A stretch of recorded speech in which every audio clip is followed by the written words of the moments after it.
چلتے ہیں لاہور سے، جہاں وزیر اعلیٰ پنجاب محسن نقوی کا شاہدرہ چوک کا دورہ کام کی رفتار میں سست روی پر برہم۔ مزید تفصیلات سردار طاہر محمود کی اس رپورٹ میں۔ کئی روز قبل فلائی اوور پروجیکٹ مکمل ہونے کے باوجود شاہدرہ چوک پر کام مکمل نہ ہوا، جو باعث تفتیش ہے۔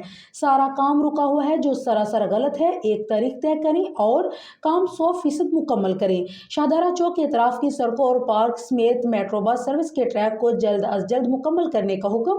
5 جنوری تک شاہدرہ چوک کے اطراف کی سڑکیں اور دیگر کام مکمل ہونے چاہیے۔ شاہدرہ چوک پر کام کے دوران ٹریفک مینجمنٹ کا بہترین انتظامات کرنے کی ہدایت۔ وزیر اعلیٰ محسن نقوی نے secretary housing, D G L G A, commissioner Lahore division, D G P G H A, C D O اور ڈپٹی کمشنر کو موقع پر ہی ہدایت جاری کی۔ صوبائی وزراء عامر میر، اظفر علی ناصر، سیکٹری تعمیرات و مواصلات اور متعلقہ حکام بھی اس موقع پر موجود تھے۔